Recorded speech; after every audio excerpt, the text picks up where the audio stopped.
Another instance of violence related to the CDC guidelines on masks has been reported, this time in Indiana. On Wednesday, a man in his early to mid 20s went to a 7-Eleven in Mishawaka, Indiana. Now, he wasn't wearing a mask and was asked to leave, so that, unless, of course, he put one on. Now, the store has signs. It's clear. Like, the store has signage everywhere. Like, you must wear a mask to enter. Kind of like the signs where it's no shirt, no shoes, no service. Same thing, right? No mask, no service. And so they're required to wear a face mask in order to get in there. But this person decided to ignore all the signage, and then, when asked to go put on a mask, resorted to physically assaulting an essential worker. Now, this is according to WNDU. When the man tried to buy a cup of coffee, the worker told him she couldn't serve him because he wasn't wearing a mask. So she was following orders. She was saying, "Hey, look, I'd love to, sell you a cup of coffee, but you got to have a mask on, or else, that you're in violation of CDC guidelines." And not only that, but on store policy, right? That's when the man apparently got mad, threw a fit, and threw a literal cup of coffee on the worker and left the store in a huff. Now, that's not all. You think that's like bad enough, like getting hot coffee thrown at you. No. And by the way, she's an essential worker. She's somebody who has to be there. And for all I know, doesn't get any sort of incentives or hazard pay, right? This is somebody who has to go out and work and potentially, expose herself to this virus, right? And endanger herself and her family in order to make a paycheck, because she can't get unemployment. No, the gas stations are open. They're essential businesses, and understandably so, because, the truck drivers, they need gas. People who are essential need gas to be able to go to work and all that stuff. But so she has to work in this. And yet, for doing so, and for just, saying, "Hey, you're a customer, we'd like you to follow the rules here." And right now, company policy says any guests have to wear a mask in order to curb the transmission of coronavirus. This guy is like, no, throws a fit, throws a literal cup of coffee, but that's not all. Later on, he returned. And when the worker asked him to leave because literally he threw a cup of hot coffee on her, the man decided to physically assault her, punching her, causing her to fall to the ground. And then, according to police, he continued to punch and kick her before leaving the 7-Eleven. All of that over a mask. Police are now looking for this guy for assault, right? But understand, like, this was somebody, like, he flipped out, not just, at the moment where he got mad. No, this was enough to anger him to the point where he comes back later to go and assault her. This is complete and utter insanity. All for asking someone to do something as simple as wearing a face covering. And it doesn't have to be like a medical mask or anything like that. It could be a bandana, right? Whatever. If it's a face covering, that's what's required. Because coronavirus, of course, is spread mostly by droplets in the air, right? And so if you wear a mask and other people wear a mask and you do social distancing, you cut down transmission by like over 99%, which is pretty good, I would say. And really the point of wearing a mask, so that you can safely have these transactions with essential workers. But no. Apparently, that's asking way too much for this dude, right? And this isn't the only time stuff like this has happened. No, there's been a rash of violence against essential workers simply trying to enforce company policy. For example, in Stillwater, Oklahoma, requiring the use of face masks in stores and restaurants. So originally, right, in this town, they're like, okay, here's what we're going to do. We're going to require face masks. CDC guidelines are this. We're going to urge everyone, we're going to mandate everyone to do this in order to curb the transmission of coronavirus. Apparently, just hours after that was passed on May 1st, it had to be amended because of massive threats of violence. In the short time, this is according to Stillwater City Manager Norman McNichol, quote, in the short time beginning on May 1st, 2020, that face coverings have been required for entry into stores and restaurants, store employees have been threatened with physical violence and showered in verbal abuse. In addition, there's been one threat of violence using a firearm.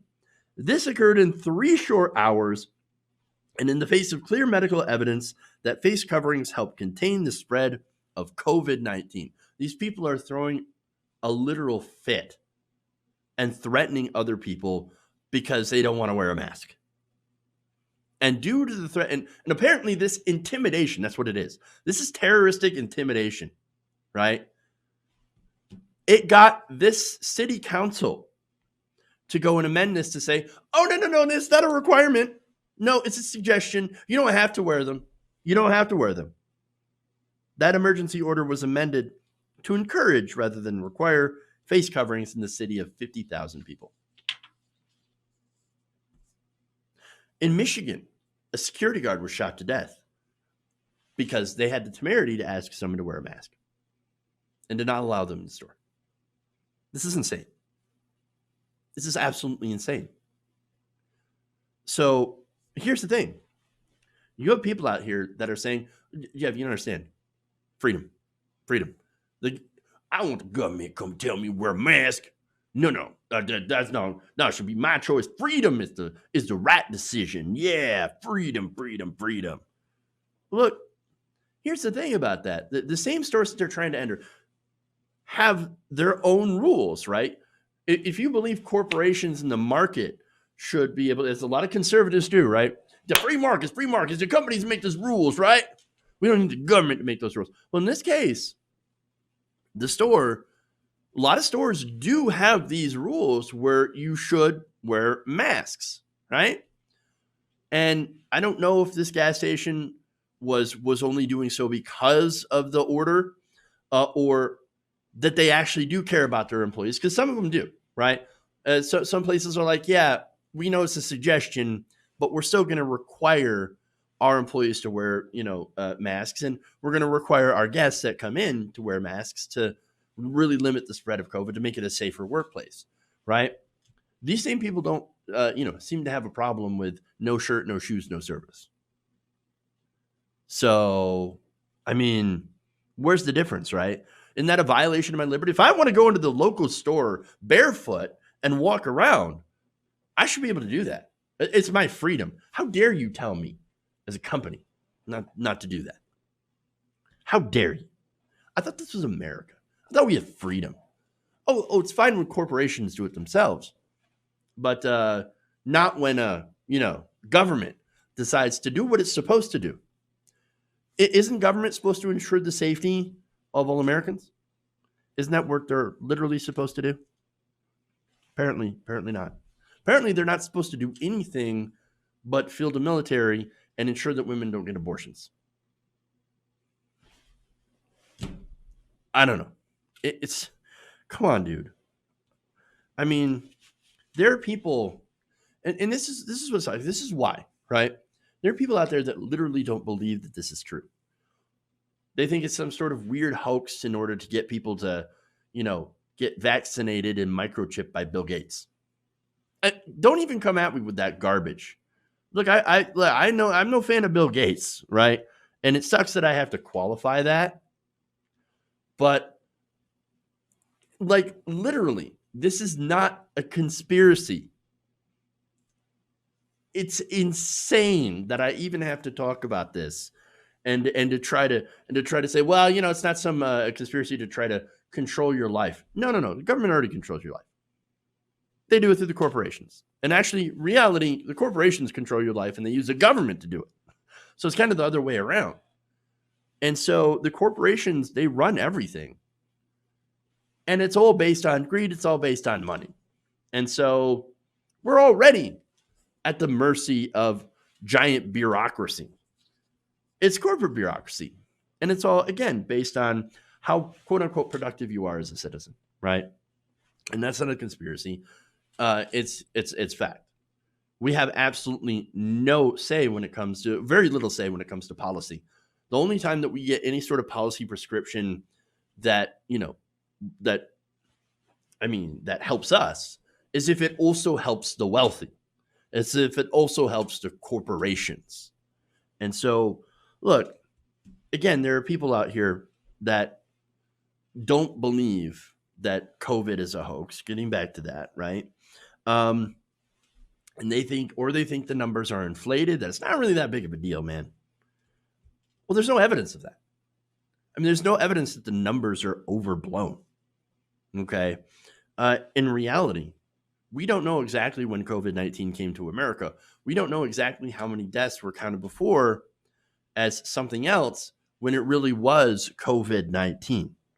We have likely undercounted the death toll, which stands right now at over 83,000 Americans, and is likely to top 100,000 within the coming months as states are forced to reopen, because the federal government's not going to help the states anymore. No, Mitch McConnell put that off the table. He said that there's no way in hell we're going to fund those states. So that is, of course, forcing them to reopen. When you force them to reopen, of course, and you allow businesses or force businesses to reopen, even if the business owners don't want to. And I understand there are business owners that really do want to. And then there are some that don't unless it's safe. Well, they're forced to reopen. They don't get government help, and their workers don't get unemployment anymore. So, I mean, all of this is to try to get people off government assistance in order to help the wealthy stock portfolios. And that's what this is about. This is about wealthy people and corporations making more profit. They don't care about human lives. They don't care about people. And these people that are doing this violence, that are going out and protesting, a lot of them have unfortunately drank the right-wing Kool-Aid. I mean, that's what's happened. They think, oh no, my worth is only on how much I can consume and create for the corporations. It's crazy. It's crazy. Look, when the country reopens, it's going to be a bloodbath. We know this. We've seen in states that have already started to open gigantic increases in the number of COVID infections. It's going to happen. It's going to happen. It's going to be a bloodbath.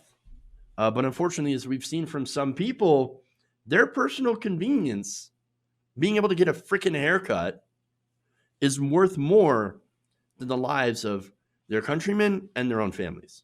Hey guys, hopefully you enjoyed that free video. Now I'm going to have to ask you a favor. Between the demonetization and the YouTube algorithm messing around with view counts, etc., we're having a hard time adjusting to the new YouTube reality, which is where you guys come in. See, we have a patreon.com/TYTNation set up to help us rely on you guys, the viewers, instead of big corporate ads. Look, you know the show. You know how I'm not in favor of big corporations anyway.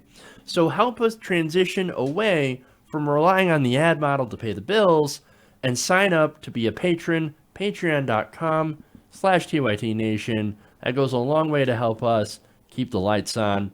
And you guys will know that you're supporting independent, progressive media.